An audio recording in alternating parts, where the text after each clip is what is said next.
안녕하세요, 세모고사입니다. 출연 영상에서 우리는 달의 해괴망측한 움직임을 포착해낼 수 있었죠. 월출 후에는 반시계 방향으로 아주 천천히 회전하다가 서너 시간 후부터는 급격하게 시계 방향으로 회전합니다. 그리고 월말 전 서너 시간 동안은 또다시 반시계 방향으로 천천히 역행하고요. 이건 정말 쇼킹한 현상이죠. 달이 반시계 방향으로 회전하다가 시계 방향으로 회전하고 또다시 반시계 방향으로 회전한다는 건 상상하기 힘든 일이니까요. 오랜 세월 동안 구체적으로의 모순에 대해서 연구해 왔음에도 불구하고 이런 현상에 대해서 저는 들어본 적도 문자로 읽어본 적도 없었어요. 이런 현상에 대해서 제 덕과는 입틀막을 하고 있는 거예요. 그래서 며칠 동안 곰곰이 생각해 봤어요. 그리고 비로소 그 이유를 알 수 있었죠. 왜냐하면 이 현상은 평면지구에서의 원근법의 작동 원리를 보여주는 대표적인 사례이기 때문이에요. 원근법은 평면지구에서는 가장 근간이 되는 원리죠. 달이 원근법에 의해 운행된다는 건 이 세상의 평면임을 뒷받침해주는 유력한 정황 증거가 되는 거죠. 그래서 저 개잡것들이 이런 현상에 대해서는 철저하게 함구해 온 거예요. 그게 아니었다면 나대기 좋아하는 저 메뚜기 같은 놈들이 그 긴 세월 동안 이런 신기한 현상에 대해서 아닥해왔을 턱이 없겠죠. 아무튼 지난 시간에 이어서 오늘도 달의 기울기 변화를 통해 지구가 구체인지 평면체인지를 증명해 보려고 합니다. 근데 그 전에 여러분들이 궁금증부터 풀어드릴게요. 왜 달이 월출 후와 월몰 전 서너 시간 동안은 반시계 방향으로 아주 천천히 회전하다가 고도가 높아지면서부터는 급격하게 시계 방향으로 회전하는지에 대해서요. 결론부터 말씀드리자면 그건 지구가 구체가 아니라 평면체이기 때문에 가능한 겁니다. 자, 먼저 달이 시계 방향으로 회전하는 현상에 대해서 설명해 드리겠습니다. 사실은 달이 원반 회전 운동을 하는 게 절대로 아니에요.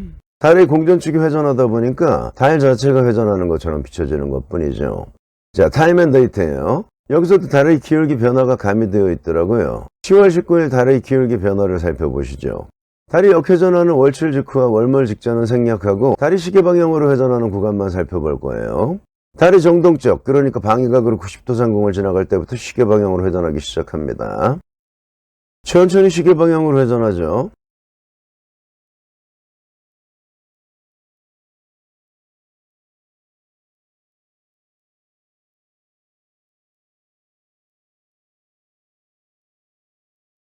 자, 달이 떠있는 이곳이 정동쪽이에요.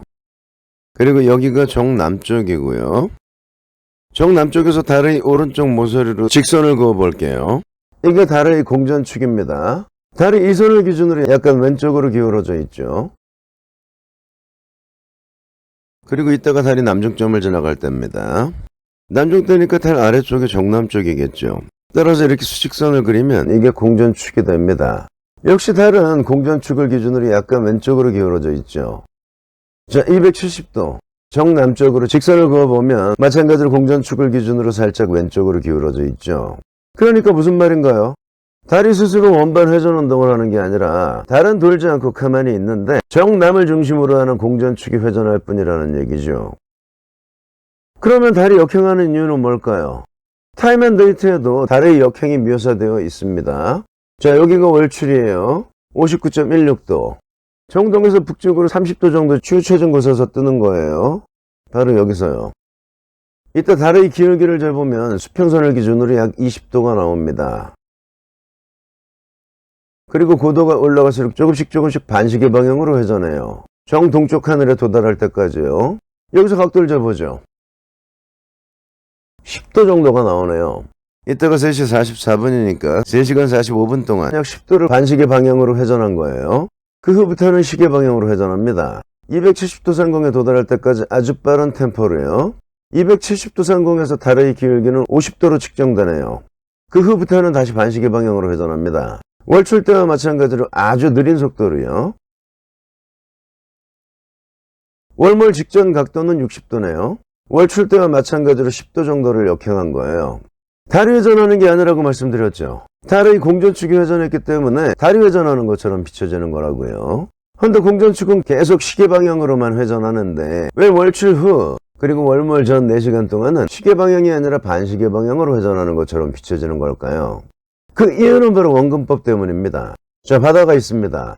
여기가 수평선이죠. 수평선 너머로도 하늘과 바다는 계속 펼쳐져 있죠. 하지만 수평선에 가려져서 우리 눈에는 보이지 않습니다. 땅과 하늘이 만나는 이 수평선이 그 너머의 모든 걸 사라지게 하는 마법을 부리고 있는 거예요.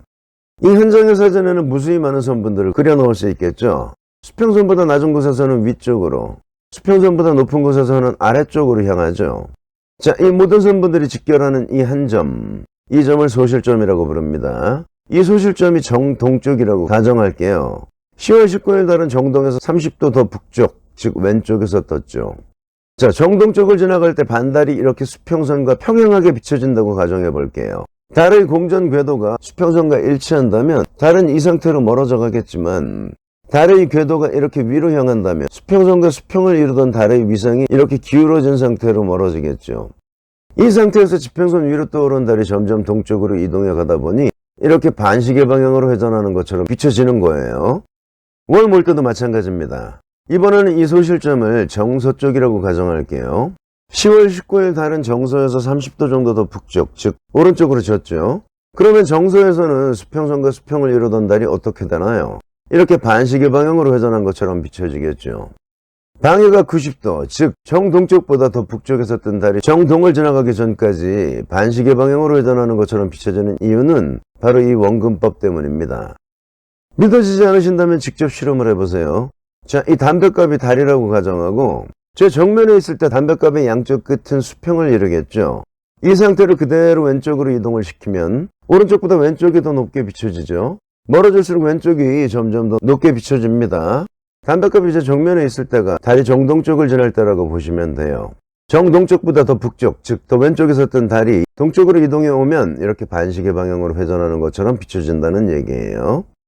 이번에는 제 정면이 정서 쪽이라고 가정할게요. 정서를 지난 달이 더 북쪽, 즉 오른쪽으로 이동해 갈수록 담배값의 왼쪽보다 오른쪽이 점점 더 높아지는 것처럼 비춰지죠. 마찬가지로 반시계 방향으로 회전하는 것처럼 비춰지는 거예요. 이렇듯 달이 반시계 방향으로 회전하는 것처럼 비춰지는 이유는 원근법 때문입니다. 평면지구에서만 가능한 거예요. 여기서 이런 반론을 펼치는 분들이 계실지도 모르겠네요. 담배값을 왼쪽으로 이동해 갈수록 왼쪽이 높게 비춰지고 오른쪽으로 이동해 갈수록 오른쪽이 높아지는 것처럼 비춰지는 건 담배값이 우리 시선보다 낮을 때에 국한된 거고, 목적물이 우리 시선보다 높을 때는 정반대의 결과가 도출된다고요. 하지만 여기서는 가장 중요한 한 가지 요인이 배제되어 있습니다. 태양과 달의 고도는 항상 일정하다는 것.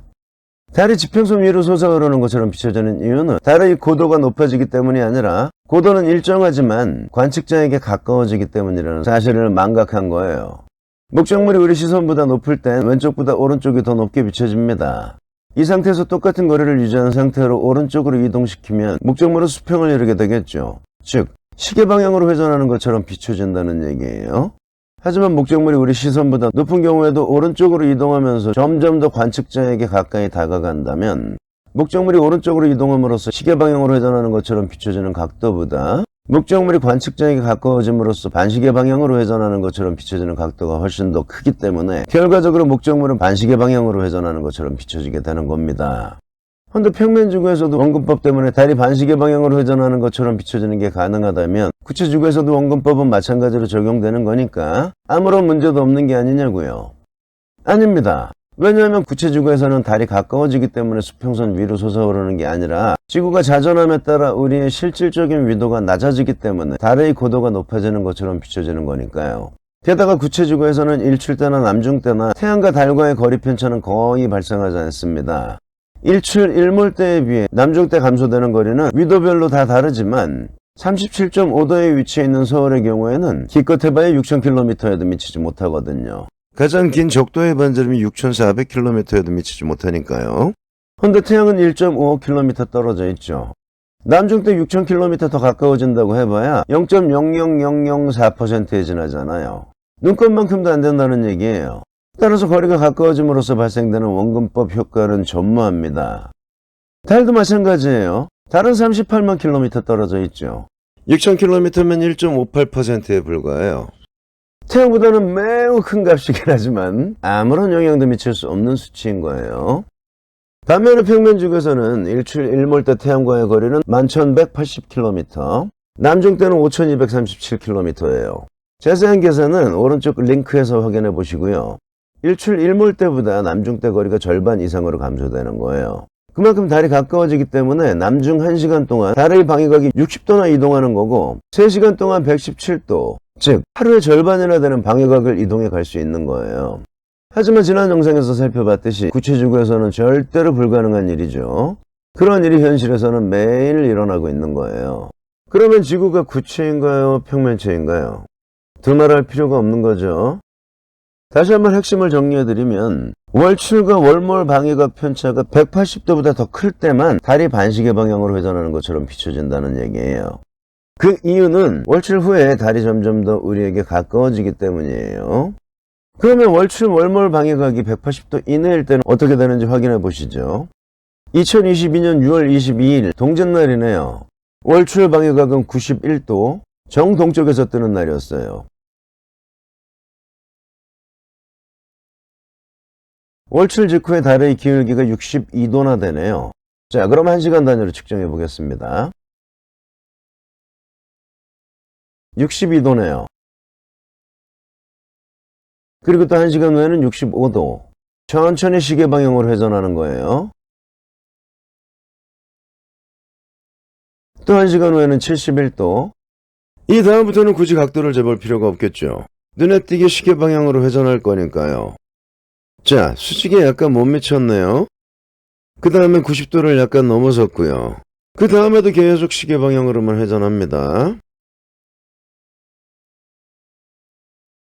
전체 방위각이 239도였던 10월 19일 달은 이쯤부터 반시계 방향으로 역행하기 시작했죠. 그러면 여기서 각도를 재보겠습니다. 이번에는 오른쪽으로 재볼게요. 23도네요. 그 다음에 18도. 계속 시계 방향으로만 순행하고 있는 거예요. 그 다음에 17도. 그 다음엔 산 뒤에 가려졌네요. 이때 방위각은 272도. 정확히 정서쪽으로 졌죠. 그러니까 이날 달은 91도, 즉 정동에서 떠서 272도, 즉 정서로 진 거예요. 총 방위각은 181도였고요. 헌데 월출 직후나 월몰 직전에 반시계 방향으로 역행하는 현상이 전혀 발생되지 않았죠. 조금 전에 제가 설명해드린 그대로죠. 달이 역행하는 건 하루에 방위각이 180도를 훨씬 더 넘어설 때에만 국한된 현상이에요. 그 이하일 때는 시계 방향으로만 순행하는 거죠. 원근법에 의해서요. 여기서 중요한 점은 달의 역행 현상이 구체지구에서는 절대로 불가능하다는 사실이에요. 달의 역행은 달이 우리에게 현저히 가까이 다가올 때에만 원근법에 의해 가능하기 때문에요.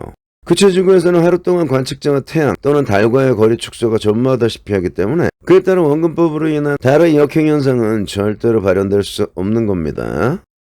이게 오늘의 결론이에요. 그런데 여기서 우리는 또 한 가지 재밌는 사실을 발견해냈네요. 달의 기울기가 매일 달라진다는 사실을요. 10월 19일 달은 월출 때 수평선에서 살짝 오른쪽으로 기울어져 있었죠. 각도는 20도쯤이었고요. 근데 6월 22일 달은 62도로 42도나 더 높았어요. 이것도 매우 흥미로운 현상이죠. 여기에 대해서도 고찰해 봐야겠네요. 헐, 연구할 게 너무너무 많네요. 몸이 10개라도 부족해요. 아무래도 홍길동처럼 분신술을 연마해야 되겠어요. 뭐 그러면 아버지를 아버지라고 형을 형이라고 부르지도 못하게 되겠지만 그래도 할 수 없죠 뭐. 대를 위해서 소를 희생해야죠. 아니면 제 대신 연구해줄 제자들을 한 10명쯤 거느리던가요. 아무튼 구체지구에서는 달이 반시계 방향으로 회전하면 절대로 안 됩니다. 그래서 걔 잡것들이 이 현상에 대해서 입틀막을 해왔던 거예요. 따라서 뭐다? 지구는 절대로 구체일 수 없다. 지구는 반드시 평면체일 수밖에 없다. 마지막으로 제가 어제 일몰 직전에 촬영한 태양 영상을 보여드릴게요. 아마 깜짝 놀라실 거예요. 옆으로 조심더네. 태양이 찌그러져 있죠? 아래 위보다 좌우가 훨씬 더 넓게 비춰집니다. 원래는 어떻게 돼야 되죠? 이렇게 동그래야 되죠. 도대체 이게 무슨 조화일까요? 이런 장면을 포착하기 위해서 제가 날마다 태양과 달의 출몰을 촬영해 왔던 겁니다. 자세한 내용은 충분히 검토한 후에 설명드리기로 하고요. 끝으로 지난 영상에서 빠뜨려 먹었던 순천에 사시는 송영은님 사진을 보여드리겠습니다. 아직 미혼이시니까 생각 있으신 참한 여성분들은 저에게 댓글을 남겨주시기 바래요. 행복한 저녁 보내세요.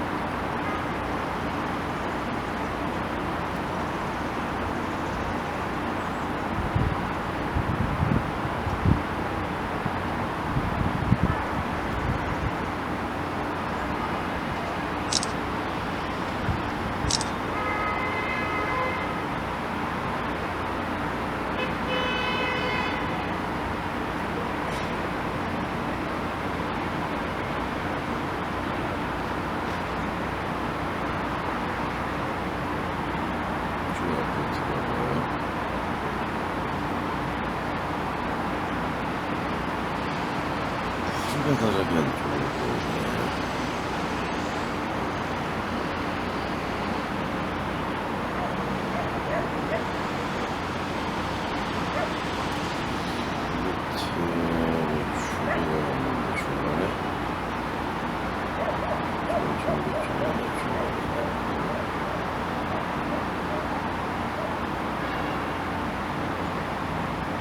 중간에 줄이가 있어. 이 뒤에 카메라 안 가리지? 가리면 안 되지.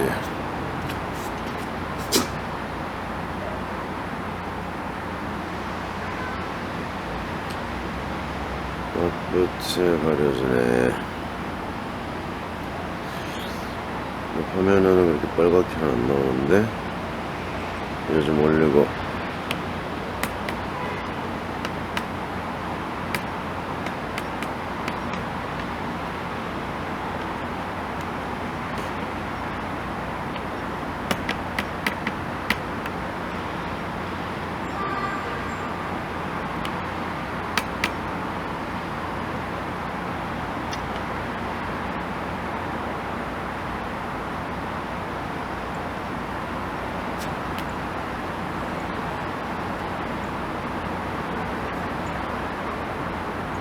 요즘도 왜 이렇게 커 보여?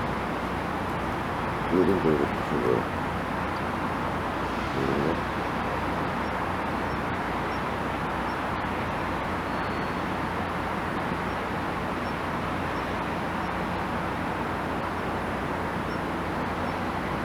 진짜 모르겠네.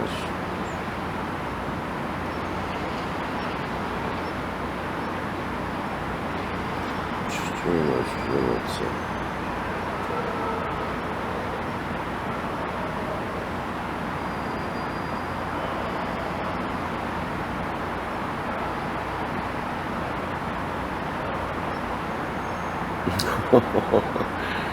건물 중앙에 아주 올레뷰 아파트구나.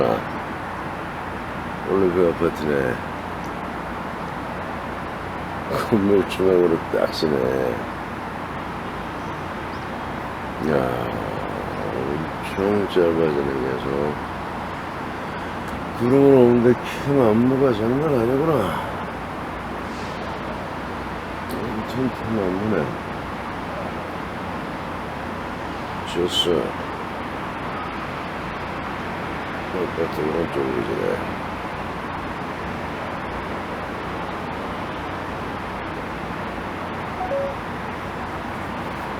여기 끝.